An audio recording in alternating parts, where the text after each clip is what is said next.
dalam dan seolah-olah bekerja dan nakes juga seperti nakes ini ada seperti ekspresi, seperti ada kesan gitu, menganggap masyarakat yang harus keluar, harus survive, karena mereka tidak punya pilihan lain untuk bertahan hidup, seolah-olah mereka itu orang bodoh. Jadi ini yang harus kita urai sekarang ini, apakah rakyat itu memang benar bodoh? Apakah nakes itu seterdesak itu sekarang? Apakah situasi di lapangan memang segawat yang digambarkan oleh media-media? Atau rakyat ini memang sorry ya, atau rakyat ini memang dibuat sengaja dibuat stres tinggal di rumah nonton berita tentang nonton berita tentang jumlah penderita bertambah setiap hari, lalu mereka tidak dijamin kehidupannya oleh negara. Ini agenda ini yang harus kita urai malam ini. Menurut saya seperti itu. Oke. Terus ini Beli minta tanggapan dari aku dalam segi apa? Yang nakesnya apa gimana? Jadi gini, yang pertama saya ingin tanya, nakes di Indonesia juga mungkin dokter Tirta mungkin tidak bisa semua kok hilang sebenarnya. Aku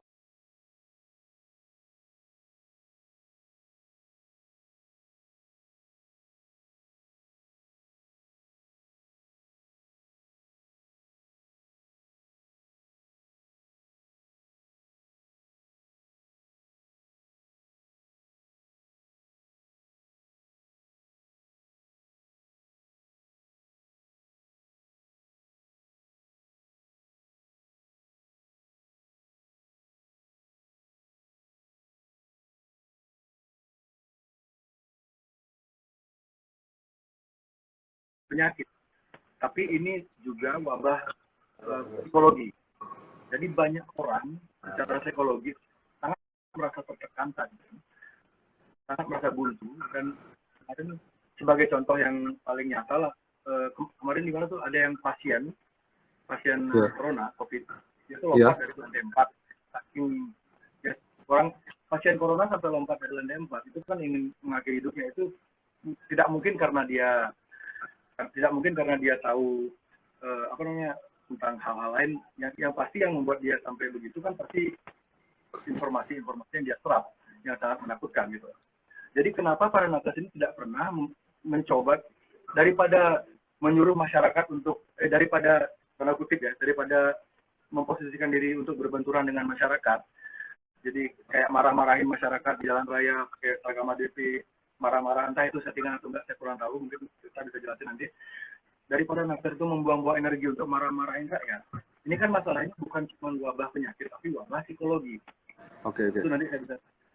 Itu kenapa nakes Indonesia tidak mencoba mendesak asosiasi atau mendesak para psikolog, para psikiater di Indonesia untuk diberi lebih banyak ruang di rumah sakit, di media-media, di televisi. Jadi nakes Indonesia ini seharusnya bekerja sama dengan psikolog-psikolog top di Indonesia. Semua psikolog di Indonesia harus bersatu. Karena yang kita hadapi, menurut saya yang kita hadapi ini bukan cuma wabah penyakit, tapi juga psikologi, dan banyak orang yang justru menjadi lebih kondisi dia tuh yang sebenarnya sehat-sehat aja, tapi karena tidak boleh keluar, di rumah aja, setiap hari disuguhi berita-berita teror, akhirnya imunnya drop dan akhirnya menjadi sakit gitu. Jadi apakah nakes Indonesia tidak pernah punya pikiran, sudah saatnya kami bekerja sama dengan psikologi atau ahli-ahli di luar yang sama ini bekerja gitu, coba beri panggung kepada mereka untuk mengedukasi masyarakat agar tidak cepat ketakutan, agar tidak cepat merasa menyerah. Jadi 2 pertanyaan dulu ya. Sikapnya terhadap WHO, dan yang kedua kenapa psikolog, psikiater tidak diberi ruang sama sekali berbicara. Oke, suaraku jelas Mbak Bli? Jelas. Oke, jadi thank you Bli. Kalau yang pertama, nakes itu ini ada beberapa ya. Jadi kalau nakes itu membela berdasarkan WHO atau rakyat. Kita di sini tuh bergerak berdasarkan sebuah standar yang sudah ditentukan oleh pemerintah melalui gugus tugas nasional, gugus tugas percepatan. Jadi kan mereka ada yang namanya staf ahli. Ya, staf ahli itu membuat sebuah standar penanganan COVID atau SOP. Karena kan COVID itu baru beli. Ini berdasarkan teori yang kita terima ya. Jadi SOP ini dibuat oleh staf ahli. Staf ahli ini tentu mengandalkan standarisasi yang sudah diberikan. Tentu salah satunya WHO. Ya, salah satunya cuci tangan yang emang beli juga ngelakuin itu gitu loh. Jadi kalau misalkan kita membenci WHO, tetapi salah satu standar WHO yang kita lakukan setiap hari itu adalah cuci tangan. Nah itu yang dan salah satunya juga masker. Nah nanti dari WHO nanti ditemukan dengan standar-standar jurnal yang lain, dikompilasi oleh tim ahli. Tim ahli ini nanti discuss dengan Kemenkes, discuss dengan jajaran terkait, yang akhirnya dikeluarkan statement dari gugus tugas percepatan untuk diikuti oleh kita karena baru. Terus untuk pendapat yang kedua soal psikolog, itu sudah beli. Jadi sekarang tiap ada namanya nomor 119 dan 117 dan 119 dan 118 dan 117. 119 dan 117. Seingat saya, itu kalau kita call itu ada layanan psikologi. Terus kedua, minggu depan itu ada hari psikologi, benar-benar seminggu penuh untuk membantu masyarakat agar yang tertekan psikologis itu tidak melakukan aksi-aksi yang berbahaya. Jadi motivasi, dan kalau nggak salah satu influencer yang terlibat gerakan minggu depan itu adalah Aukarin. Jadi emang itu benar Bri ya psikologi. Jadi untuk dua pertanyaan ini udah. Terus habis itu ada pertanyaan lagi. Pertanyaan pertama masih ini sih, masih sama. Sama. Oke, tapi yang jawaban pertama masih banyak ini sih, masih banyak loophole-nya. Jadi belum kalau valid menurut saya. Kalau yang valid gimana, Bli? Maksudnya yang valid datanya gimana? Kita ingin ngerti juga maksudnya. Kalau kan itu kan gambaran, aku kan mengatakan berdasarkan secara gamblang. Iya.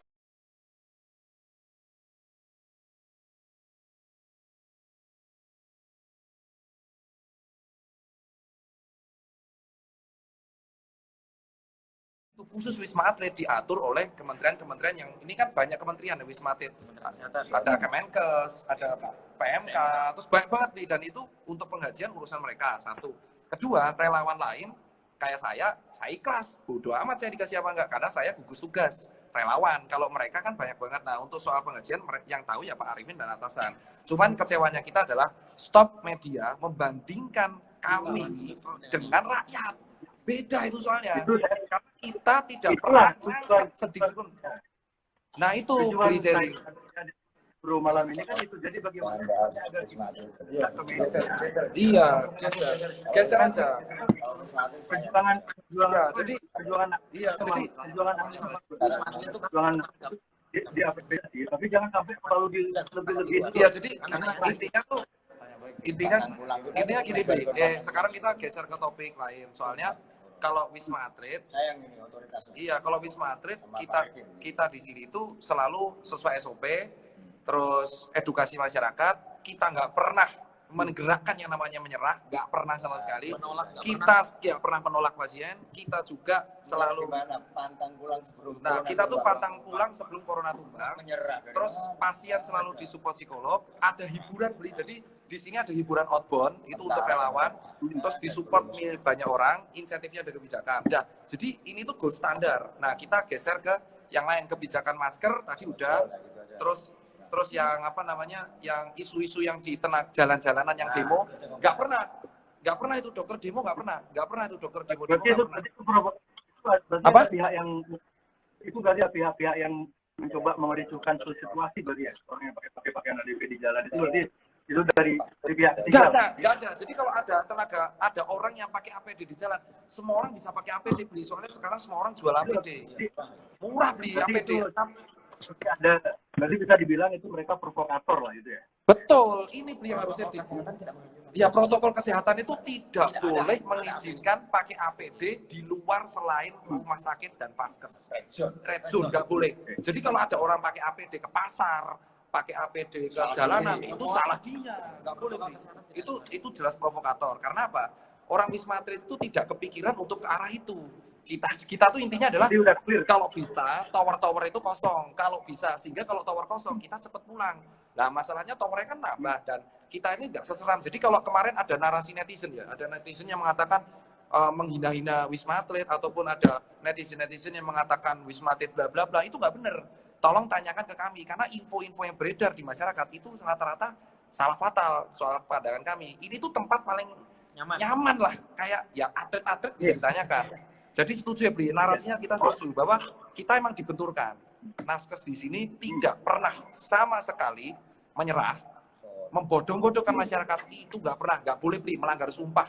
Pasien harus kita sumpah pertama, pasien harus kita layani dengan sepenuh hati. Dan jujur Bli, kita itu soal kebijakan pemerintah kayak A, B, C, D, E, Z, itu kita ngikut gitu loh. Jadi kalau misalkan ada yang PSBB ngumpul, itu nggak mungkin dokter yang bubarin Bli, nggak boleh.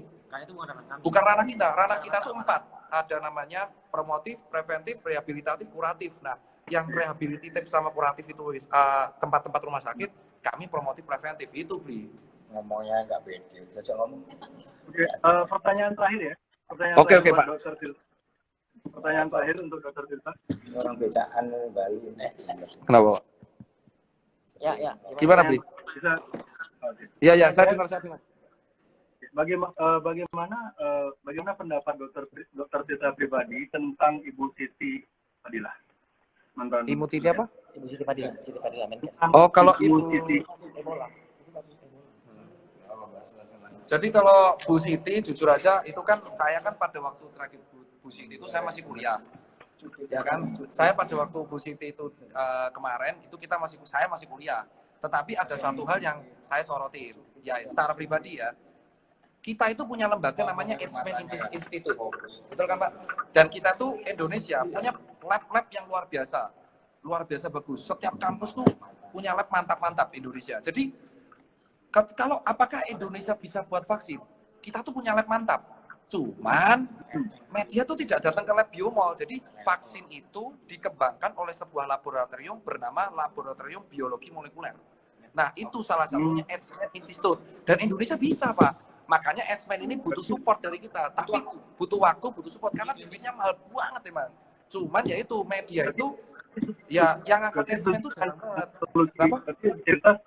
Tirta setuju dengan solusi Bu Siti jika Indonesia harus bikin vaksin sendiri ya, tidak boleh. Iya, kalau bisa, soalnya kalau bisa ya buat sendiri gitu loh, karena negara kan berdikari. Cuman kan buat vaksin tuh ada 3 kendala Bli kalau saya bilang secara pribadi. Pertama adalah biaya. 1 biaya, kedua waktu, karena uji vaksin itu lama. Kenapa? Virus COVID itu seatnya banyak. Ya. Ada yang dari Cina, ada yang dari mana, dan harus dites satu-satu. Nah, ini nanti dites, setelah dapat penelitian, dicek di hewan, lolos ke hewan, dicek nanti ke manusia, namanya Randomized Control Trial, RCT. Nah, setelah itu lolos, masukin jurnal, itu prosesnya 2 tahun. Dan kalaupun lolos, setelah anggap aja let's say bertahun-tahun, itu harus izin dulu Bli. Setelah izin, boleh nggak kita ngejual di negara sendiri? Kalau boleh, baru kita produksi. Nah, kita 270 juta orang. Bayangin berapa lab yang dibutuhkan. Nah, makanya problemnya itu adalah sumber daya dan duit. Kalau emang ada orang-orang yang sanggup menyupport dan donasi Eijkman, nggak apa-apa. Ya, bagaimana kalau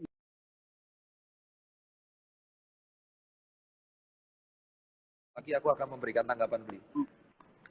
Beberapa dokter di luar ya, yang mereka mungkin dilarang untuk tampil di platform-platform mainstream. Contohnya salah satunya adalah dokter. Jadi menurut mereka, dan juga kemarin ada peneliti ya, seorang pengamat politik Konafid lah, pengamat politik dengan IQ di atas rata-rata, itu Pak Mardigu. Beliau ngikutin kan, maksudnya dokter kita sempat ngikutin wawancara Pak Mardigu di Iya, Mardigu sempat lihat saya. Dan yang analisa Pak Mardigu itu sama persis dengan apa yang dikatakan oleh ada konspirasi searcher namanya David Icke dari Inggris. Persis, jadi virus ini ada 3 macam. 1 dari US, 1 dari Israel, dan 1 dari Cina. Yang di Indonesia ini kan sampai sekarang belum diketahui ini virus dari mana itu. Jadi SOP yang diberi oleh WHO itu memakai kasus yang mana sebagai gini ya, sebagai acuan mereka. Karena kalau misalnya virusnya A, tapi metode pengetesannya itu sebagai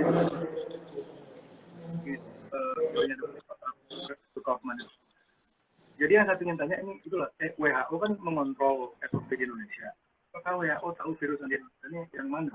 Yang A, B, C? Oke, jadi kalau yang setahu saya kemarin saya sempat discuss untuk seed virus yang di Indonesia dari 3 sampel yang dia mati itu ternyata ya itu perjalanannya hampir semua sebagian besar dari China. Ya, dari data dari hampir semua dari China karena penyebarannya itu lewat satu ABK, kapal, travel, pariwisata dan kawan-kawan. Terus untuk standarisasi, jadi ini kan saya langsungnya dari Wisma Atlet, jadi mungkin beli langsung bisa discuss, ini kan silaturahmi, jadi semakin lebih enak kalau misalkan ada second opinion dokter kan kayak gitu. Jadi opini pertama saya kan emang mengikuti standar dan opini kedua emang standar yang digunakan itu emang global kalau dari mereka dari WHO ya. Tapi kalau kami sendiri seatnya itu yang kita lakukan adalah seatnya dari Cina setahu kami ya. Karena emang dari penelitian berdasarkan pariwisata kemarin. Nah untuk soal penanganan pasien mungkin beli langsung bisa tanyakan ini ke Dr. Zul. Dia adalah garda depan di Tower 7. Monggo, Pak. Ya, halo Pak Jo. Dokter Zul. Selamat malam, Pak Jo. Selamat malam. Dicepetin aja. Selamat malam, Bang. Bagaimana?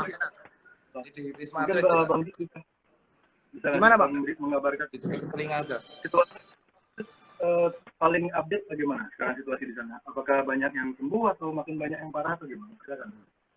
Oke, untuk informasi terupdate di Wisma Atlet, Bang, itu semua pasien hampir belum ada pasien yang meninggal untuk di Wisma Atlet.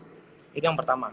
Yang kedua, jumlah peningkatan pasien itu memang masuk banyak klaster dari luar, Bang. Terutama bukan dari Jakarta ya? Bukan dari Jakarta. Bukan dari Jakarta. Yang perlu kita klarifikasi. Yang masuk ke Wisma Atlet. Yang masuk ke Wisma Atlet itu yang dari luar, negeri, kemudian yang dari ABK, itu semua kita tampung di Wisma Atlet. Tujuan untuk kita tampung di Wisma Atlet adalah dia dari bandara langsung dimasukkan ke Wisma Atlet untuk mencegah rantainya ini menyebar di Jakarta. Iya. Dokter Tirta. Seperti itu, Bro. Jadi yang luar kota, yang luar pulau. Tadi saya juga dapat DM dari beberapa. Tadi juga saya dapat direct message ya dari perawat dan relawan di Wisma Atlet. Ya. Tapi mereka tidak mau identitasnya di. Iya, hampir sama dengan temannya Bro. Jadi di Wisma Atlet tidak seserem yang diberitakan media-media. Iya, betul. Coba kita ceritakan ini. Jadi itu benar. Jadi kita ceritakan nih. Kalau dari saya secara video itu di Wisma Atlet ini kita confirm ya. Setahu kami kamar-kamarnya itu makanannya enak. Makanannya enak Kayak apartemen. Terus dapat wifi, makanan 3 kali hari, snack, ada yoga, ada fasilitas karaoke, pengajaran senam, kemudian pijit-pijitnya ada. Nah, coba ceritakan. Ya, Bro, kami ingin sampaikan bahwa Wisma Atlet tidak seserem yang beredar di media sosial. Pasien-pasiennya semua enjoy, itu yang pertama. Yang kedua, semua pasien terlayani dan terfasilitasi dengan fasilitas yang ada. Dokternya enjoy kan? Dokternya enjoy, kita enjoy. Kita dibantu dengan gerakan-gerakan relawan untuk menghibur kita supaya beban psikis itu bukan hanya dirasakan sama pasien, tekanan psikis pun itu kita dari para dokter itu dibantu dengan gerakan-gerakan relawan dari Dokter Tita dan kawan-kawan itu menghibur kami. Nah, yang kami sesalkan ini sama warga negara Indonesia itu adalah kenapa kami mau berjuang di sini untuk taat dengan aturan di sini yang misalkan mata rantainya ini mampu kita putus, kenapa masih banyak masyarakat yang di luar itu yang mengatakan bahwa ini adalah konspirasi. Kan seperti itu, Bro. Konspirasi, konteks konspirasinya itu di mana? Itu kan harus konspirasi di belakang virusnya atau konspirasi akhirnya atau konspirasi ada gerakan politik mendeteksi ini. Lapisannya banyak, jadi harus dijelaskan dulu konspirasi konteks yang mana. Oke, konspirasi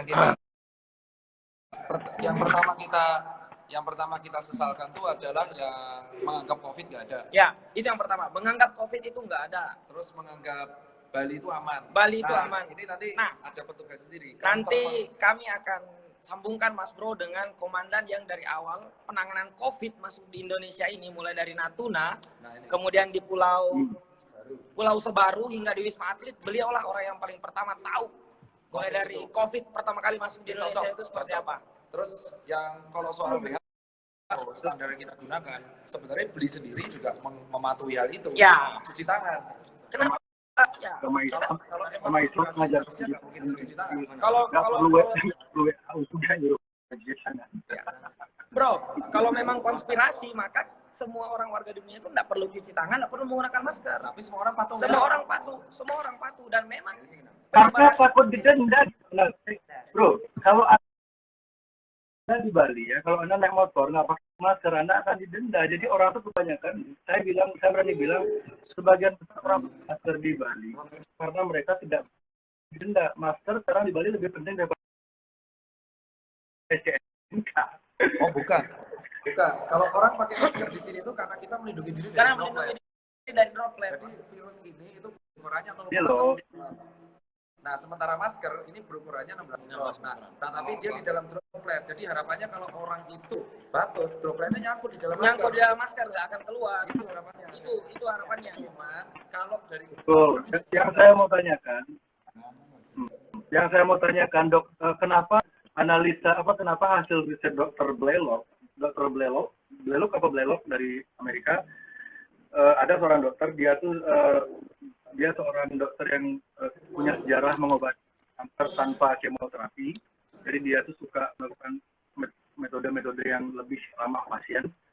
Jadi menurut riset dia, tadi cari di website dia, Dr. Blaylock, itu justru penggunaan masker berlebihan pada orang-orang yang tidak sakit itu justru bisa melemahkan imun dan membuat orang menjadi sakit. Gitu. Informasi yang tidak seimbang begini, maksudnya jika media massa itu netral, kan seharusnya berilah masyarakat informasi dari kedua kubu. Jadi Bentar bro. Ini salah sih. Jadi gini, kalau yang namanya sebuah ilmu itu dinamis. Jadi untuk soal yang kebijakan WHO yang masker awal mula emang masker itu buat orang sehat. Orang sakit nggak perlu pakai masker, itu awal mulanya. Tetapi ada yaitu di Cekoslovakia. Pada waktu itu penelitian di Ceko itu menggunakan sama di negara Hong Kong. Yuk kita kasih aja maskernya, kita coba karena ini baru beli. Kalau misalkan dari dulu penyakitnya itu selalu ada, itu yang masker. Jadi di Ceko ini nyobalah semua pakai masker, tapi maskernya kain yang buat sendiri. Terus nah habis itu di Hong Kong juga pakai. Ternyata tingkat infeksinya itu menurun. Nah Hong Kong akhirnya lolos, Ceko lolos. Nah itu akhirnya diadaptasikan sama WHO dan akhirnya WHO mengubah kebijakan semua orang pakai masker, tetapi maskernya masker kain. Soalnya kalau pakai masker, nah itu yang pertama. Terus yang kedua soal cancer, penelitian itu sebenarnya benar.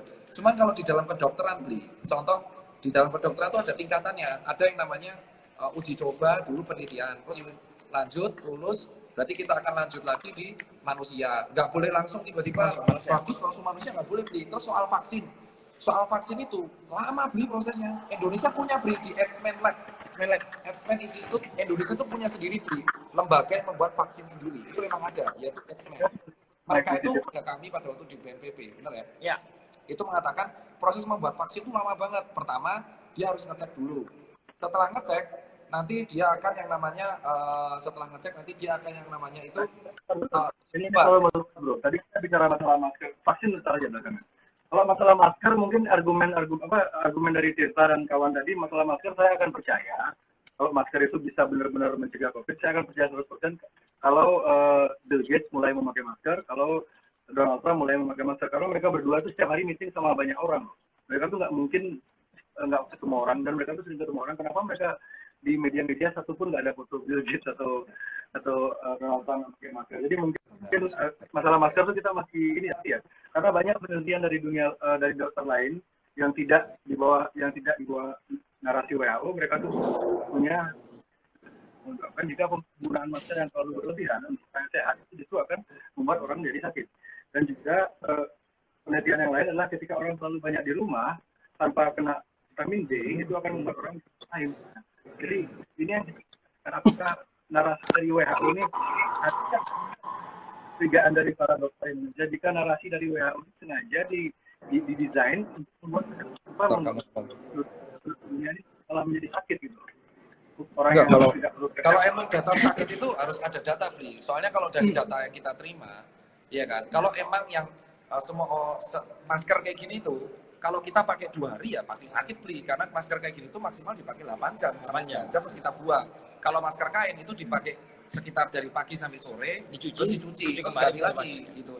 Emang kalau kita pakai selama masker yang sama 1 bulan ya pasti sakit beli. Cuman yang dari sini kita bilang adalah emang penggunaan masker ini dari apa? Flu Spanyol pertama kali dari 100 tahun lalu. Flu Spanyol menyerang seluruh dunia, di Jawa pun sampai kena. Pada waktu itu ternyata protokolnya adalah menjauhi kerumunan. Dari dulu menjauhi kerumunan, terus menggunakan masker. Pada waktu itu masker yang biasa, masker kain malahan ya. Terus sama cuci tangan. Jadi cuci tangan itu sebenarnya sudah ditemukan dari zaman tahun 1000 dari berapa itu, sebelum WHO lahir malah. WHO lahir kan perang dunia kan. Perang dunia. Jadi kalau kita batak Flu Spanyol itu bukti bahwa kita emang efektif gitu. Itu untuk data yang masker nih. Terus untuk yang pasien psikologis, di sini ada nggak terapi psikologis? Ada. Nah, kita terangkan. Dokter menambah? Bentar, yang masalah masker belum beres ini. Apa? Ini dia masker. Oh, masker. Kita mau tanya ini. Saya memang pengguna. Saya cuma herannya masalah masker ini, kenapa media kenapa seperti ada apa sih gininya tuh apa? Kenapa ketika ada dokter hasil penelitian yang mengeluarkan masker bisa memperparah orang yang tidak sakit jadi sakit, dan itu ada risetnya. Kenapa tidak ada media jauh lebih banyak jumlah korbannya daripada COVID kan? Dan itu jelas-jelas 100% terbukti airborne. Kenapa sejak adanya TBC, kenapa pemerintah tidak memaksa orang-orang untuk memakai masker? Kenapa baru sekarang ini setelah COVID? Sementara yang jauh lebih berbahaya jelas-jelas TBC, yang fatality-nya ya. Kalau COVID, fatality COVID 91 berapa ya, di bawah 1% fatality COVID untuk orang yang normal ya, untuk bukan orang yang lansia dan sakit. Ini TBC ini bisa membunuh orang persentase tinggi. Kenapa nggak dari dulu pemerintah memaksa kita memakai masker? Kenapa baru sekarang gitu? Oke, kita ini jawab nih. Jadi di zaman dulu, Mycobacter tuberculosis itu kan penyebaran lewat airborne. Tetapi kan dia ukurannya kan lebih gede daripada virus COVID. Virus COVID itu ukurannya 0,12 mikron. Nah, pada waktu itu TBC sudah ditemukan dan akhirnya ditemukan vaksinnya BCG. Untuk memproteksinya, dalam penelitian yang sudah dirilis oleh jurnal, itu emang ternyata maskernya lebih bagus untuk dipakai orang yang sakit. Satu. Dan di TBC itu protokol yang paling penting adalah tidak boleh mencampur peralatan makan dengan yang lain. Dari dulu TBC emang serem beli. Saya soalnya korban TBC, 6 bulan pengobatan gagal, 2 bulan pengobatan saya berhasil. Jadi saya survival TBC dan saya mengalami hal itu. Nah, jadi TBC kenapa dianggap nggak serem itu? Karena media tidak meluap TBC. Emang itu yang meluap TBC rata-rata jurnal kesehatan dan orang-orang Dinkes gitu loh. Jadi kalau saya bilang ada satu yang saya setuju dari Bli adalah emang media tidak menyoroti TBC dari dulu. Tapi kami kalau para dokter selalu kalau di puskesmas selalu ada namanya poli TBC.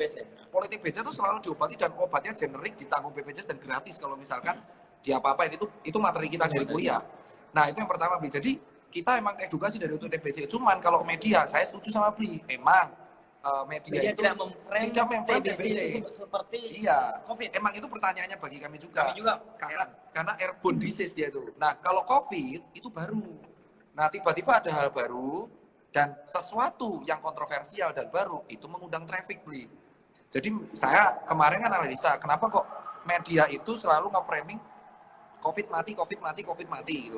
Satu, dia baru, jadi dia ngebuat kepanikan di seluruh negara. Dia nggak punya patensi yang dasar, makanya kebijakan WHO berubah-ubah. Dan gugus tugas pun itu mengikuti. Dari mengikuti WHO itu pun dimodifikasi dengan staf ahli. Soalnya kalau dari WHO kebijakan pertama apa? Lockdown. Tapi kan pemerintah Indonesia nggak mau. Jadi dari sini udah tahu bahwa Indonesia pun adaptasi. Bukan kita nggak peduli. Jadi pemerintah ini pun kebijakan pertama WHO itu kalau ada memutus rantai infeksi tutup. Iya kan. Tapi karena di Indonesia itu banyak penduduknya dan banyak pekerja informal kayak yang Bli tadi bilang banyak orang cari makan. Akhirnya Pak Jokowi memutuskan adaptasi. Iya, adaptasi dengan faktor ekonomi. Iya. Jadi saya setuju emang media yang membeda-bedakan kenapa kok COVID diangkat terus. Nah, kami pun media nggak pernah ngangkat. Kami sepakat kampanye itu. Nah, terus untuk yang nakes kita ini tidak pernah mengeluh, Bri. Jadi kami nggak tahu kalau ada yang kemarin di jalan-jalan itu ya, yang pakai hazmat di jalanan itu bukan kami, bukan nakes itu framing itu, Bli. Itu kita mau nanya itu sebenarnya dari mana itu orang-orang yang di jalan raya pakai ADT? Itu mereka dapat ADT? Soalnya kami ini terlalu sibuk. Jadi gini, ini kalau Bli mau tahu langsung nih, ini kan kita curhat di silaturahmi ya. Kita di sini kan argumen. Jadi kemarin sempat nyebar ada kayak seolah-olah tenaga medis menyerah dan seolah-olah ada orang di jalanan teriak. Nah, hashtag Indonesia terserah itu bukan kami menyerah, Bli. Salah sambung di sini. Kita tuh terserah ini orang yang pertama kali itu teman-teman saya. Terserah di sini tuh maksudnya kami yang penting berbuat baik. Kami berbuat baik. Respon dari masyarakat, Terserah. dan kebijakan dari negara terserah. Terserah, karena di sini itu adalah ada miskoordinasi antara pemimpin, kan Pak Jokowi bilang A, tetapi di bawahnya nggak sesuai. Nah, iya kan, tapi kan itu bukan tugas kami sebagai nakes. Nah, tugas kami adalah sesuai dengan SOP, kami menolong orang di rumah sakit dan edukasi. Nah, terserahnya adalah ya wes tanggapanmu mau gimana. Kami nggak nyerah. Nah, kedua, untuk orang di jalan-jalan yang teriak-teriak nakes, itu bukan kami, Bli. Soalnya apa? Jadi itu kenapa? Itu dokter Tirta itu nggak tahu itu siapa itu orang. Nggak tahu. Soalnya kami ada SOP. Kalau sampai memakai hazmat di luar Wisma Atlet, digorok, Bli, sama dia, Bli. Tuh. Komandan itu, Bli. Nah, itu, Bli. Nah, tuh, Bli. Kalau dia ini, beliau ini itu yang berjuang dari pertama kali COVID masuk di Indonesia. Jadi beliau akan cocok kalau ngomong soal kapan COVID masuk gitu. Dan seatnya pun beliau yang hafal. Jadi di Wisma Atlet pun ada psikolog, ada wifi, ada makanan. Jadi saya setuju. Kalau sampai ada pasien mau bunuh diri, berarti di sini ada dia takut banget. Support psikologi yang diusulkan, saya setuju juga karena emang itu sudah dilakukan. Cuman tidak di blow up, Bli. Emang jarang yang blow up.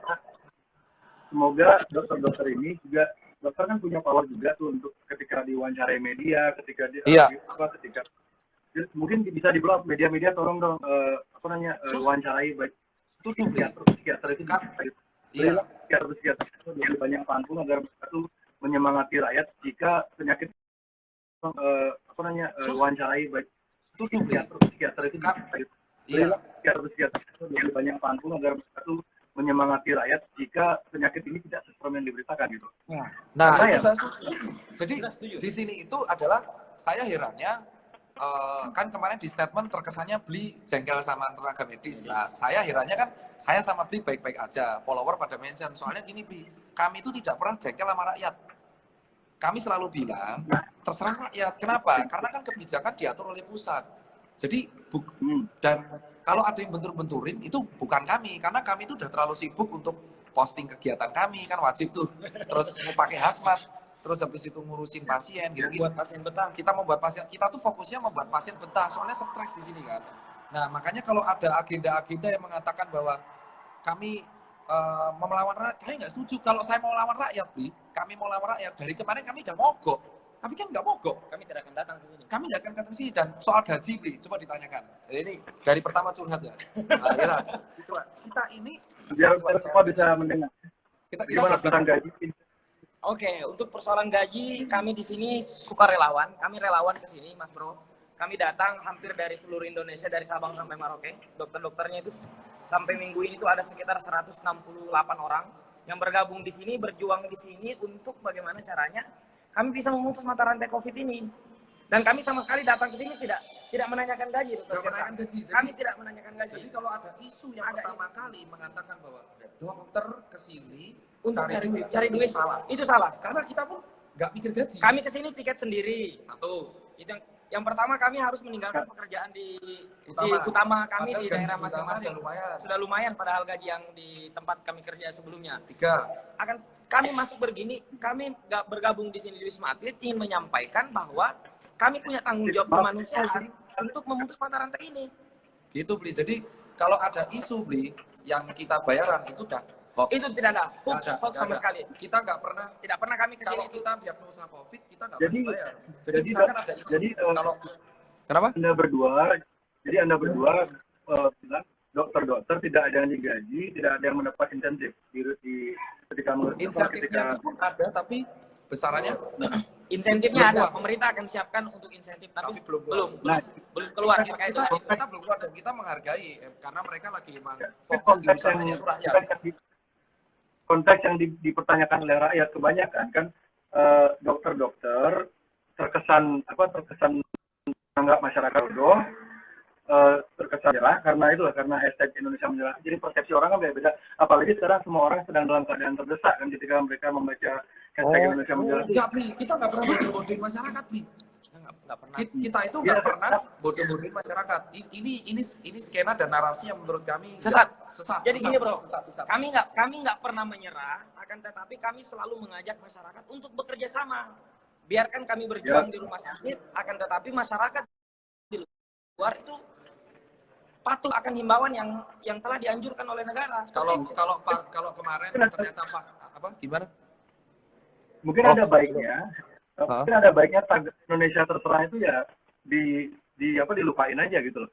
Oh sudah. Sekarang ini kita udah ganti, Bli. Sekarang Indonesia bangkit. Sesuai karena kan kemarin mispersepsi. Jadi ketika Indonesia terserah, lo kok jadi menyerah kayak gini di opininya. Saya nggak pernah.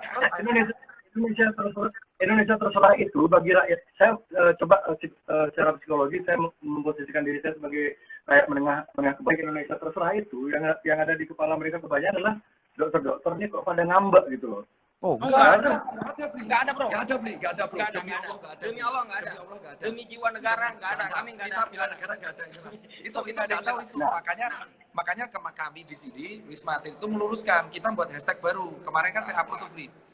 Itu adalah Indonesia bangkit. Ini gara-gara kita lagi di Wisma Atlet. Sekarang lagi di Wisma Atlet. Sekarang lagi di Wisma Atlet kan kalian? Di Tower 2 di Green Zone, jadi aman, Bli. Nah, terus ini kalau soal ini, Bli, Bli mungkin penasaran ya. Mungkin teman-teman di Indonesia, saya menggunakan Bli kalau boleh. Teman-teman di Indonesia tuh banyak yang belum tahu perjalanan COVID. Nah, ini langsung Bli dari Natuna. Gimana? Sorry, saya baru dapat informasi dari seorang perawat di Wisma Atlet. Saya nggak akan bilang namanya. Saya bisa jamin dia memang di Wisma Atlet. Saya tanya, maaf, pertanyaan saya adalah, apakah di sana ada gaji untuk relawan dan dokter di sana? Lalu dijawab sama dia, di sini makan dan gaji terjamin. Ada nominalnya per bulan. Dijawab sama dia, saya kemarin dapat insentif 7,5 juta per bulan. Terus dia jawab lagi, iya Bli, per bulan untuk dokter beda Bli insentifnya. Makan di sini ditanggung. Banyak donatur yang juga memberi sumbangan makanan dan lain-lain Bli. Tapi di Wisma Atlet ini kondisi pasiennya tidak seseramkan di media. Jadi ini beneran perawat. Nanti saya bisa DM dokter Tirta tentang kevalidan informasi. Jadi itu juga ngebantah kalian jika tidak ada yang digaji oleh relawan gitu. Itu buktinya dapat setengah juta. Insentif itu emang digaji, tapi emang belum cair. Jadi belum cair. Udah. Kan belum. Intinya jadi ini, Bli, yang perlu diluruskan. Nanti mungkin ngomong akan komentar. Ya, kita mencoba menyimak. Jadi glorifikasi atau romantisasi perjuangan nakes sekarang memang patut diapresiasi. Perjuangan nakes sekarang patut diapresiasi, tapi jangan sampai menjadi sebuah glorifikasi atau romantisasi berlebihan. Jadi jangan sampai rakyat yang seharusnya juga harus survive, harus cari makan, jangan sampai mereka tuh seperti dimarah-marahi, dibodoh-bodohi, dibilang enggak. Jadi ini, Bli, untuk Wisma Atlet ya, ini kita luruskan. Semua Wisma Atlet karena persepsi yang ada di masyarakat adalah dokter itu dapat gaji, dan memang seperti yang dikatakan oleh tadi. Ini yang salah paham. Jadi orang kita bentar ketika mereka kalau di Wisma Atlet itu emang insentif. Itu bukan gaji tapi insentif. Jadi bukan gaji. Orang yang kita itu nyebutnya sama-sama uang. Intinya sama-sama uang. Itu gimana? Karena rakyat suruh di rumah aja. Intinya kalian relawan dan dokter dapat uang, dan sementara rakyat ketika disuruh di rumah aja belum tentu ada yang jamin gitu. Itu permasalahannya. Jadi gimana caranya agar suasana ini menjadi cair, agar dokter-dokter ini juga dokter dan relawan juga sama-sama mengerti lah gitu. Rakyat juga perlu survive, rakyat juga harus keluar biar jadi kalau memang masalahnya soal duit nih, jadi gini, semua orang yang daftar Wisma Atlet itu adalah satu, dapat insentif pengganti karena dia meninggalkan pekerjaannya. Ya, karena meninggalkan pekerjaannya kita dapat insentif, dan pencairannya bertahap sesuai kondisi. Kedua adalah mereka juga mendapatkan makan, terus juga bantuan donatur, itu benar. Dan ketiga, keempat, dia juga mendapatkan tiket pesawat yang kemarin tadi dibayar sendiri, itu akhirnya diganti nanti sama Iluni. Ya, Bang Andri ketua ya, berarti Iluni. Nah, orang-orang yang kehilangan pekerjaan bisa menjadi relawan sekarang sebenarnya. Justru kan ada daftar. Enggak, relawan ada pembukanya, Bli. Jadi relawan itu kan kalau nggak salah di gugus tugas BNPB kan daftar 25.000 orang. Jadi relawan tersebut di situ kita disebut rela itu karena kita mendapatkan insentif. Jadi kalau gaji sama insentif agak beda. Kalau gaji itu kan kita dapat per bulan, luruskan di sini. Kalau insentif kita itu misalkan saya dapat berapa 10 juta. Nah, kita bisa ngasih berapa. Nah, itu cairnya berdasarkan kebijakan dari Wisma Atlet tersebut. Nah, kita kalau bisa pesawat. Jadi intinya itu kita nggak pernah bodohi masyarakat. Dari itu jerih payah mereka. Intinya gini, jadi saya ingat dulu 2002 saya jadi relawan di Rumah Sakit Sanglah selama 1 bulan, minain mayat itu, minain tangan, minain kepala. Itu saya nggak dapat apa, makan beli sendiri, nggak dapat apapun nggak dapat itu. Jadi beda itu relawan yang. Jadi ini relawan yang kedua ya. Kalau dari kami emang kalau ini kan resmi, Bli. Jadi kan kita di sini kan bertaruh nyawa ya, Bli. Kalau misalkan kita bertaruh nyawa, otomatis yang di lapangan juga bertaruh nyawa. Jadi kalau membenturkan nakes sama rakyat itu nggak sinkron soalnya. Kalau kita di sini ini nggak sinkron. Begini loh, Mas. Kenapa? Masalahnya begini. Konteks bertaruh nyawa ini ya. Menurut saya konteks bertaruh nyawa ini kadang-kadang sedikit terlalu diromantisasi, terlalu didramatisir. Fakta banyak Gojek, salah satu ojol ya, mereka punya risiko kematian yang tinggi juga di jalan, kan tabrak bisa segala macam. Lalu polisi, tentara, kan risiko nyawanya juga ada gitu. Jadi gimana ya? Ini Bli, kalau emang langsung penting langsung ngomong Bli sama dia. Tentaranya. Udah Bli, langsung ngomong aja Bli, langsung ngomong. Yes. Halo, selamat siang Pak. Selamat siang. Malam. Bli. Balik. Kengen kabarin. Kengen. Iya, Becik. Oke, Pak. Ini Pak Tentara saya mau tanya ini.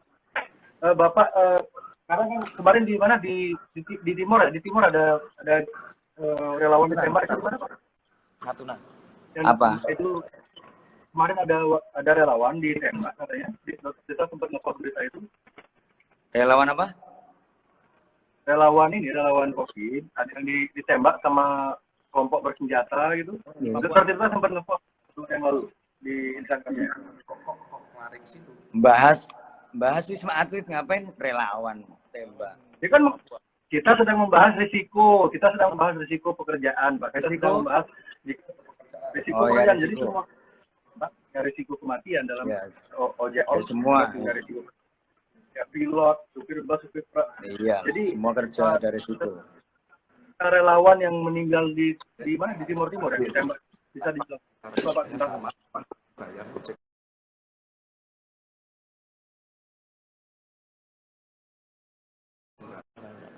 Jadi biar Pak Tentara aja. Mati, termasuk di sini sama. Di sini saya pengendali lapangan di rumah sakit darurat COVID-19. Jadi semua medis, para medis, ya. Saya dokter juga, Bli. Saya tentara, dokter. Ya. Sama seperti Pak Terawan. Ya. Terus kemudian pengalaman saya mulai Pulau Natuna, pertama kali ketemu orang itu yang dari Wuhan, kemudian dari Pulau Sebaru, ABK itu yang mayoritas teman-teman Bali semua itu. ABK yang dari World Dream maupun Diamond Princess, teman-teman saya semua. Di Bali saya sudah tambah teman ratusan orang itu. Kemarin di Pulau Sebaru. Ya, terus nggak ada masalah sampai sekarang mayoritas yang dirawat di sini ABK juga mayoritas Bali, teman-teman Bali semua. Dan semua jadi teman saya. Nah, semua udah pulang. Sudah sehat negatif, sudah kampungnya masing-masing. Ya berkat kita di sini. Ya. Tadi saya sempat ketemu sama beberapa sama mereka. Ya, ngomong aja, kenal Letkol Arifin nggak yang dirawat di Wisma Atlet, ya di Wisma Atlet di Sebaru, Pulau Sebaru, nggak ada yang nggak kenal saya. Dan menjadi teman. Saya kalau ke Bali semua sudah, semua sudah mau jemput itu 100 orang. Kenapa? Kenapa, Bli? Di Wisma Atlet. Suaranya putus, Pak. Ya, gimana? Apa yang ditanyakan? Ya, seperti kalau di sini kerjanya jelas. Kerjanya kita jelas. Di sini organisasinya gugus tugas ya. Saya mau bicara sama Dokter Tirta aja, Pak ya. Saya lebih lebih konteksnya lebih nyambung sama. Tapi nyenggol Terus, tentara soalnya. saya dokter juga kok. Saya malah justru dokter Tita bukan pengendali rumah sakit sini. Kalau tanya masalah rumah sakit Wisma Atlet, COVID-19, semua pasien-pasien yang ada di sini, tanya saya. Saya udah 4 bulan. 4 bulan. Bapak kalau gaji, masalah gaji. Beli masalah gaji gini. Tak terangkan masalah gaji. Ya. Saya ini tentara gajinya cuma 7 juta, beli. 7 juta. Ya. Saya dinas di sini meninggalkan praktek sebulan saya dapat 100 juta. Ya. Ya, saya ortodontis. Saya praktek ya. Artinya itu saya kesampingkan karena untuk negara dan rakyat kita. Ya. Untuk menyembuhkan mereka, itu namanya tentara itu kepentingan rakyat di atas segalanya. Nah, itu bro. Jadi jangan berbicara masalah insentif apa tadi itu. Sampai sekarang ini, sampai detik ini, saya belum menerima yang namanya insentif itu. Dan saya tidak pernah mengharap. Ya. Jadi yang di sini relawan di sini semua saya kendalikan. Kalau masalah makan cukup, tapi kalau masalah insentif ya hanya Tuhan yang tahu. Kalau dikasih kita terima. Enggak ya tidak masalah. Itu beli. Itu beli tentara kita merah putih beli. Kalau saya untuk rakyat, kehadiran tentara nih untuk rakyat. Saya tidak ketemu keluarga 4 bulan, tidak masalah beli. Nah, apa yang lagi ditanyakan? Gaji nggak jelas, sudah nggak ada gaji. Gaji ya gaji tentara. Ya? Ini tadi konteksnya relawan sama dokter, kok Bapak jadi ikut-ikutan marah? Ya tadi masalah gaji. Ya tadi ngomong-ngomong masalah gaji tadi. Insentif. Orang juga sekarang semua bahasanya begini loh Pak. Rakyat kelas menengah ke bawah itu, mereka tuh ketika mereka mencoba survive, mereka berjuang, mereka tuh nggak dapat jaminan pensiun. Beda sama Bapak. Jadi jangan rakyat juga harus didengarkan aspirasi mereka. Mereka tuh hanya mencoba bertahan hidup. Kalau relawan di sini semua kita dikendalikan oleh kita juga. Karena di sini main body-nya adalah operasi militer selain perang. Untuk kemanusiaan main body-nya adalah tentara di sini. Organisasinya gugus tugas, ya Panglima Kodam ini sebagai Kogas Gapatnya kalau tahu beli. Jadi ini organisasinya jelas di sini. Jadi bukan ecek-ecek, ya. Jadi di sini kita kerjanya jelas, ya. Semua clear dan tidak ada masalah. Ya teman-teman beli, coba tanya saja. Nanti tak kasih kontaknya lah. Semua teman beli nanti tak kasih. No, ada grupnya saya, WA. Alumni Wisma Atlet, alumni Pulau Sebaru, saya masih ada ratusan orang Bali. Kalau mau ketemu beli untuk menyampaikan pengalaman mereka, bagaimana dirawat di sini, ya itu nanti sampaikan ke mereka. Tak suruh nemui beli rumahnya mana, tak suruh ngadep ke beli nanti. Pasien yang sembuh, yang negatif, bahkan beli tahu nggak? Mereka punya perkumpulan mensupport kita kemarin itu, ngirim APD, ngirim donasi dari orang-orang Bali di Pulau Sebaru itu. Bali, kain orang-orangnya CS sama saya, ya orang-orangnya mudah dikendalikan. Itu beli. Jadi mereka puas. Ya. Dan masyarakat juga. Kami nggak pernah ya, kita nggak pernah lah beli. Kalau di sini kita tugas itu ikhlas. Jadi semua bahkan kiri pun ya, orang yang jalan kaki ke sini pun kita layani dengan baik. Jadi mau jalan kaki, mau naik motor, mau naik Mercedes, semua kita perlakukan sama di sini. Ya. Ini sudah di luar konteks nih Pak. Maaf saya potong. Ya, apa sekarang konteksnya apa? Ya, oke, apa? Ini dialog saya sama Pak Tentara berarti ini. Ya nggak apa-apa, kita kan teman, rakyat itu teman saya, nggak ada masalah beli. Kita ngomong santai aja. Oke beli. Ya, yang tentang kan banyak tuh rakyat-rakyat yang ngadu ke saya. Ketika mereka mereka punya keluarga atau relasi, mereka sakitnya itu belum tentu COVID itu. Lalu mereka masuk rumah sakitnya itu memperlakukan SOP COVID. Lalu akhirnya dites ternyata negatif karena misalnya contohnya nih, ini ada beberapa contohnya bapaknya dia sakit jantung tapi dites COVID, jadi harus nunggu berapa minggu untuk hasil tesnya keluar. Selama nunggu hasil tesnya itu sakit jantungnya itu nggak ditangani sama rumah sakitnya. Lalu semua biaya dari pengobatan segala macam sampai penguburan itu ditanggung sama keluarganya, keluarga bapak yang meninggal ini.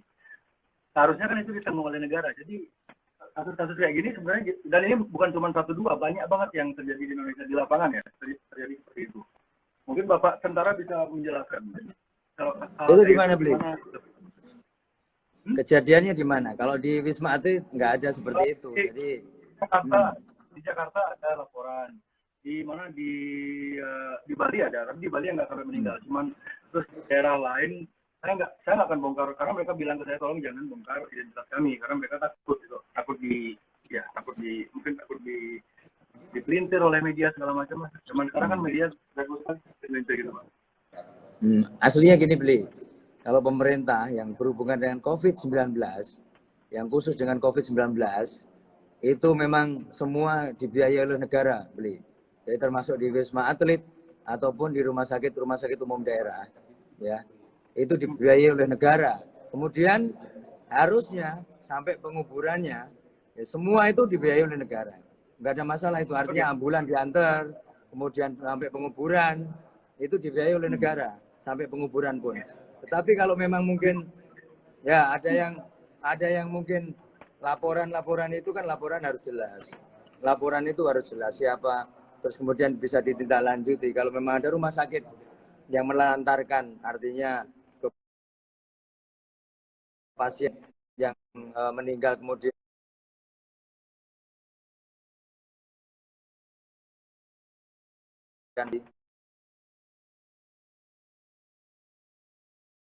itu ya rumah sakitnya termasuk bisa beradaptasi dengan gaya baru. Tingkatkan pola hidup bersih sehat, cuci tangan, pakai masker, jaga jarak, dan hindari kerumunan terlebih dahulu. Maksudnya Pak Jokowi itu tersebut di situ. Nah makanya saya nggak tahu tiba-tiba kok berdamai itu ya nggak mungkin beli.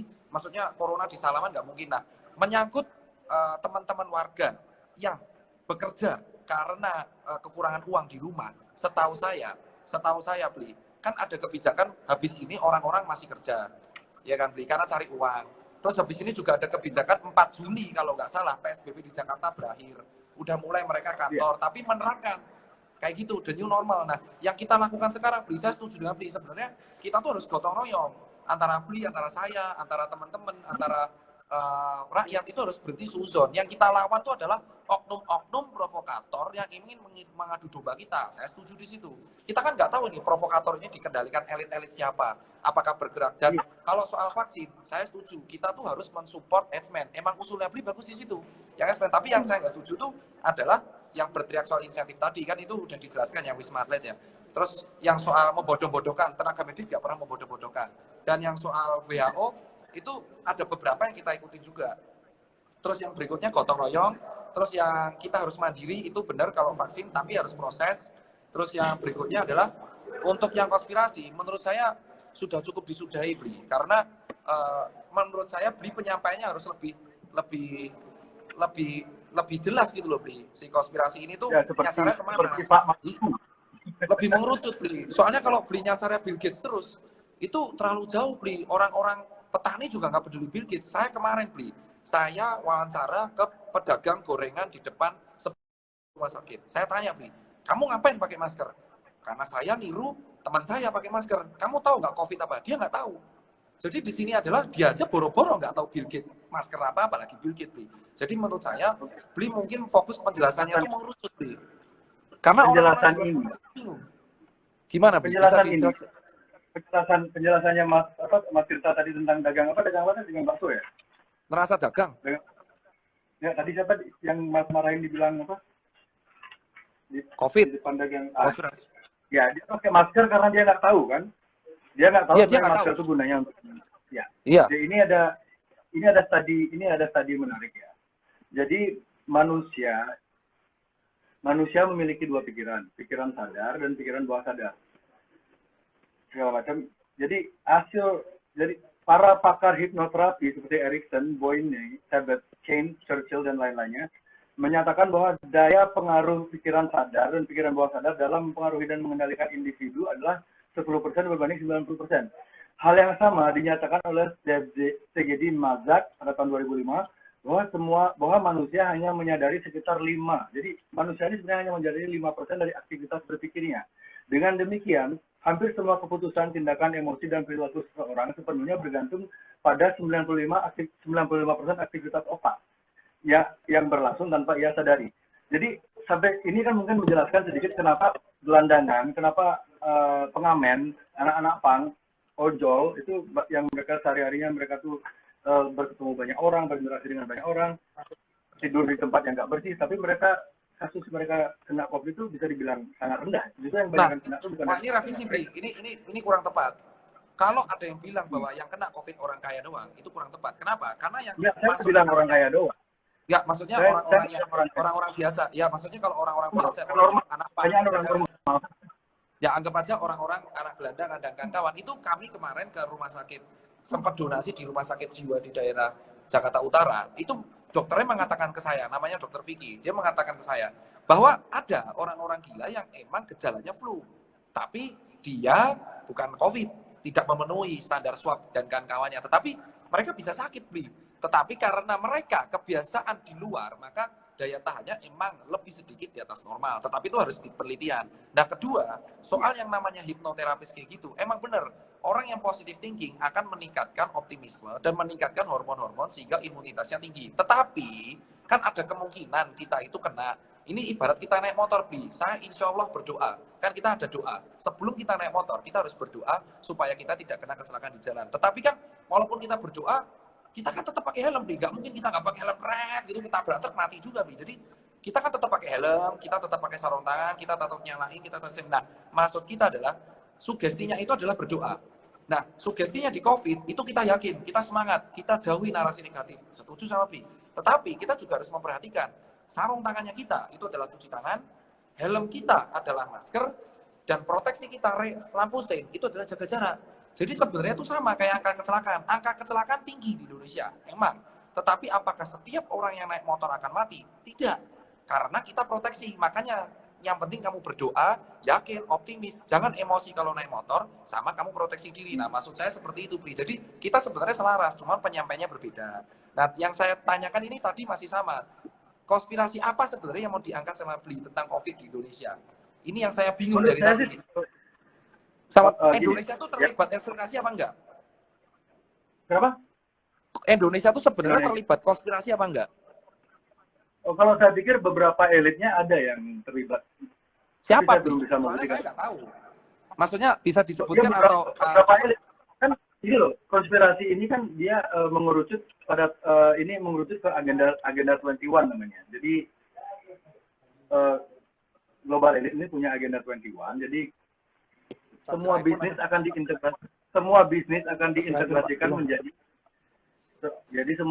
diintegrasikan menjadi digital. Jadi ya sekarang siapa pemain-pemain e-commerce besar di Indonesia ya sendiri kan. Mereka kan pendanaan e-commerce Indonesia kan nggak semua nggak semua dimiliki orang Indonesia gitu. Oke, yang ini ada tentang konspirasi.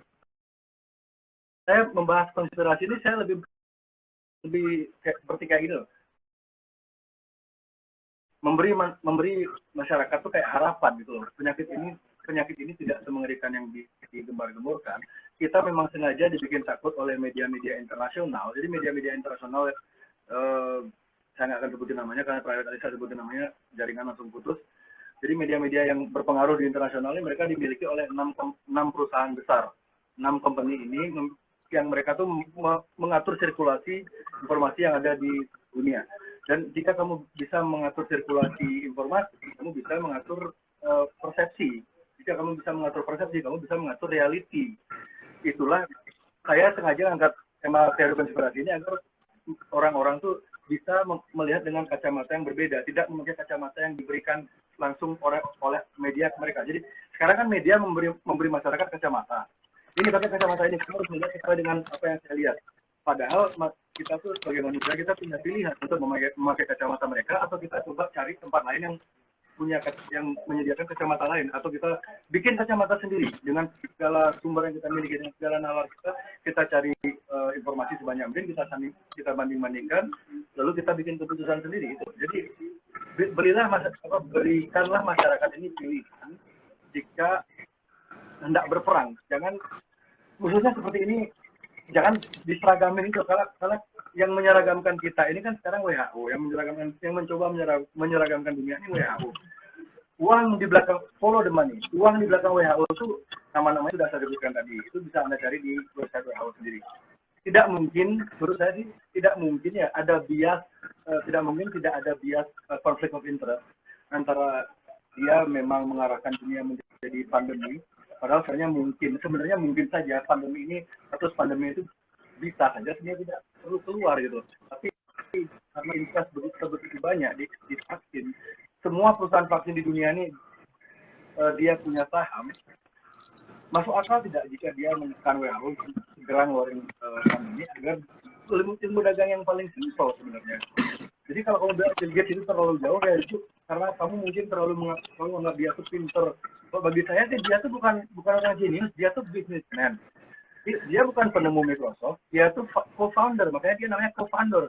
Jadi dia tuh kaya raya bukan karena hasil temuannya, dia kaya raya karena dia tahu beli dia perusahaan yang bagus, lalu dia memang asalnya Bill Gates memang dari keluarga kaya raya, bisa mencari informasi di semua sumber. Bapaknya dia dalam proses segala macam. Jadi sekarang dan kalau memakai ilmu dagang yang simple, dia tuh entrepreneur, dia tuh lihat celah, bisa memanfaatkan situasi, bisa membaca timing. Coba orang normal seperti yang dibilang sama Ibu Siti Fadila ya, orang maksudnya tidak masuk akal bagi dia tuh kan bisa memprediksi atau dengan sebegitu akuratnya virus ini akan ini, lalu dia bikin move, dia mundur dari Microsoft, dia kan mundur dari beberapa minggu sebelumnya, dia mundur dari Microsoft, dia tanda kutip mendedikasikan hidupnya untuk filantropi, untuk kegiatan amal. Dia bilang ini amal, vaksin ini dia bilang amal. Tapi di beberapa tweetnya dia, ada tweetnya dia, saya post di Instagram saya, di tweetnya dia ini bulan 9 tanggal 12 tahun 2019, dia bilang, kalau saya terjemahkan pakai bahasa Indonesia ya, dia bilang, saya senang banget khususnya untuk pembelian terbanyak yang akan terjadi tahun depan, yaitu vaksin. Ngerti nggak? Dia tuh senang karena orang itu akan banyak beli vaksin. Lalu kita harus berpikir dia ngerti.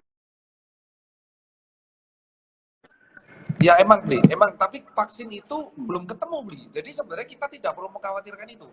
Bisa jadi vaksin itu ketemukan 2-3. Kenapa saya bilang gitu? Vaksin dari COV1 aja belum ditemu-temukan gitu loh. Jadi menurut saya apa yang dicita-citakan Bill Gates itu sebenarnya kayak cita-cita, tapi saya nggak bilang dia, saya nggak tahu kan. Terus kedua Bli, kayak apa yang dipermasalahkan soal media, konspirasi Bli berarti kan ngarahnya ke media. Berarti yang saya tanya, bisa jadi saya bagian dari konspirasi atau Yonglek juga konspirasi atau semua orang. Jadi kita nggak tahu sekarang siapa orang di Indonesia yang merupakan elit global, karena saya jujur tahu. Jadi di sini saya yang pasti. Kalau Mas Tirta mau cari tahu siapa elit global di Indonesia, cari tahu siapa nama-nama di belakang media-media yang berpengaruh di Indonesia. Siapa pemilik media-media berpengaruh di Indonesia? Berarti apa yang menjamin kalau saya juga bukan elit global? Anti elit global kan tidak ada yang tahu, Bli. Jadi di sini yang kita tahu adalah cara elit global ini bekerja. Maksud saya, sesuai dengan penjelasannya David Icke, dia itu seorang peneliti teori konspirasi sejak tahun 80-an. Cara elit global itu bekerja selalu, jadi atasan ini mengontrol yang di bawah, yang di atas dia punya agenda, yang di bawah ini mereka tidak tahu agendanya apa gitu loh. Jadi saya punya beberapa kawan kerja di WHO, saya punya beberapa kawan di Jerman kerja di WHO. Dia tuh nggak tahu agenda WHO tuh gimana. Dia tuh cuma tahunya tuh, oh saya ditugasi untuk hal yang baik gitu, menjadi relawan segala macam. Tapi dia nggak tahu kalau WHO itu dikontrol oleh bisnis vaksin. Nah jadi kan kita domba jadinya. Atau ayat itu selalu Divide et Impera itu selalu mereka lakukan dari dulu. Jadi yang di atas ini selalu punya agenda yang bahwa nggak tahu. Ibaratnya perang lah. Kalau kita bicara masalah analogi perang lah. Jadi prajurit-prajurit yang dikirim perang tuh mereka berkorban, mengorbankan jiwa raga mereka, meninggalkan keluarga mereka. Banyak dari mereka tuh nggak tahu mereka tuh bertempur untuk apa sebenarnya. Sementara yang di atas-atas, petinggi-petinggi negara, para jenderal itu, mereka tahu ini perang ini sebenarnya untuk ini. Tapi yang di bawah itu nggak tahu mereka tuh perang untuk apa. Yang mereka tahu tuh mereka berjuang untuk negara. Dan itulah yang dilakukan elit global itu sama. Jadi yang di bawah-bawah itu mereka nggak tahu mereka. Tapi kan yang saya tanya di sini adalah realita konkretnya di Indonesia kan sebenarnya konspirasinya bentuknya apa nggak tahu saya. Kayak misal Indonesia, let's say Indonesia, apa yang mau diarahkan ke Indonesia? Indonesia kalau nggak salah, pemerintah Pak Jokowi itu sekarang malah ke arah new normal ya. Dan ini mulai PSBB dikurangin, ada juga nih hari ini bagus nih, kayak di tempat lebaran-lebaran sepi. Tetapi kan 4 Juni mulai berakhir PSBB. Terus nanti ada kantor mulai masuk. Jadi menurut saya justru pemerintah ini mulai emang mendengar dari masyarakat. Jadi menurut saya realitas konspirasi di Indonesia itu kayak apa? Karena kalau vaksin kan dibantah. Indonesia vaksin lagi proses tuh, Edsman, tapi nggak tahu berapa tahun. Terus pemerintahnya emang kolaborasi dengan rakyat, nakes didengar, rakyat didengar. Jadi medianya sekarang positif. Ada gerakan kemarin silaturahmi online, mudik online, detik.com kemarin ngecek mudik online. Nah sekarang yang saya tanya, apa bentuk konspirasi yang ada di Indonesia? Saya nggak tahu. Konspirasi yang ada di Indonesia adalah konspirasi dari media-media sengaja menciptakan ketakutan agar masyarakat itu, agar ekonomi agar ekonomi Indonesia itu tidak bisa bangkit, agar orang-orang sakit. Jadi ini media, dan jika diikuti uangnya, if you follow the money, media-media besar di Indonesia ini pemiliknya tuh orangnya itu aja, dan mereka juga ada koneksi ke elit global. Jika Anda benar-benar cari ya pemilik media-media Indonesia. Tapi ini bisa saya bantah, Bli. Kemarin minggu lalu saya meeting, diundang tim saya meeting forum komunikasi gugus tugas. Kita meeting dengan Persatuan Televisi. Kita juga diundang ke DPR oleh Komisi 1 posisi harapan, keluarkan cinta, benar nggak? Jadi stop menakut-nakuti siapapun, nakes, media, rakyat, aparat, pejabat, stop menakut-nakuti rakyat karena COVID ini bisa diatasi dengan cara yang santai, benar nggak? Betul. Ya. Jadi Bli ini kan suaranya kuat, karena jangan sampai nakes ini kayak kemarin Oknum APD itu saya nggak tahu tuh siapa, dan jujur Bli ini ada undangan. Jadi sebenarnya kan ini buat teman-temannya Bli, kalau misal Bli ada teman di Jakarta, di Wisma Atlet itu ada namanya outbound, ada ruangan taman. Relawan butuh hiburan. Nah, kemarin stand up comedy dan artis tuh pengen ngisi tiap jam 6. Ini dah saya buat jadwal. Mungkin kalau Bli berkenan, Bli menyanyikan sedikit lagu Bli. Nanti saya atur. Ini request Bli. Cuma problemnya gini loh. Kalau beli tiket pesawat sekarang, saya Bli nggak perlu beli tiket pesawat. Jadi Bli main, saya siarkan live Bli. Bukan masalah. Oh, main di ini Instagram. Iya, main di Instagram. Jadi saya siarkan di. Oh ya, ayo. Ini yang paling bagus. Jadi kan ini request dari nakes itu loh. Realisasinya Bli ini kan adalah orang yang bisa sampai Kompas saja ngundang tuh loh. Dan edukasinya Bli di media mainstream itu diikuti loh Bli semuanya. Ingat gak? 3 minggu yang lalu udah kerja, dan benar semua yang muda besok tanggal 4 kerja. Kenapa enggak narasi positif? Nah ini request kita terakhir Bli. Bisa nggak Bli? Kalau mulai minggu depan nanti ada satu set, mungkin hari Rabu atau hari Kamis di jam 6 Bli main musik, saya siarin live Bli di sini biar semua orang nonton Bli, karena kita di sini tuh butuh semangat. Hiburan kita tuh cuma karaoke yang kita nggak ada artis, padahal di sini tuh green zone, di sini tuh enak gitu loh. Jadi kita butuh, kalau Bli berkenan saya siapkan nanti.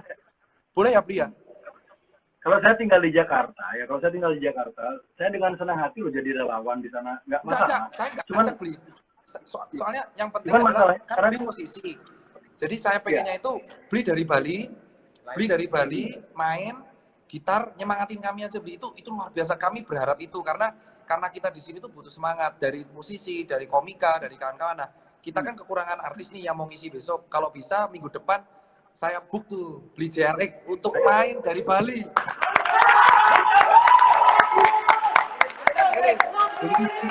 Tolong Bli. Jadi Ini Iya, apa? ya, dan ini semua pasien nonton Bli. Kita ada 3. Jadi Bli saya siarkan nanti di LCD. Kalau ini gerakan bisa masif Bli, kedepannya nanti kita bisa buat lagu, buat penyemangat di seluruh rakyat Indonesia agar mereka gotong royong, jauhi narasi negatif, dan mereka tetap optimis bahwa Indonesia bisa menghasilkan vaksin sendiri. Ini Bli, ini kolaborasi Bli. Jadi jangan sampai saya sama Bli itu dibenturkan. Kita harus kolaborasi Bli. Bli yang nyanyi sama istrinya. Oke. Nah, itu request dari Bli Nakes. Saya siarkan lah.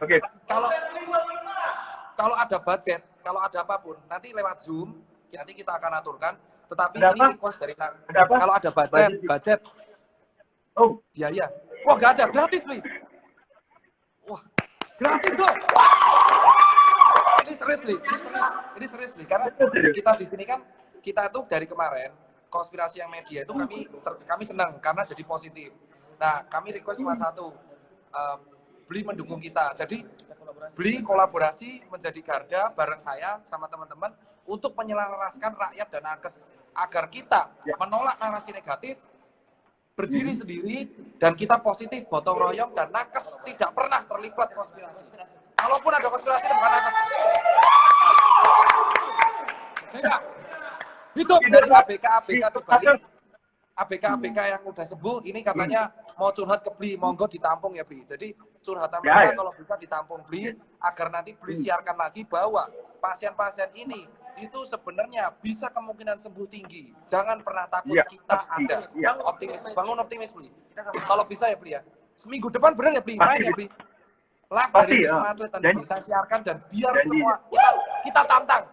Kita tantang apakah semua media di Indonesia menyiarkan Bli JRX menghibur nakes di Wisma Atlet. Ya. Kalau misalkan ini semua live nonton, kalau misalkan media tersebut menyiarkan Bli JRX menghibur relawan-relawan di Wisma Atlet, berarti terbukti mereka menyiarkan narasi positif. Bener nggak Bli? Ya, bisa aja. Itu yang saya maksud. Ini Bli. Ini yang maksud. Kalau live ini nggak mungkin. Minggu depan ya Bang ya?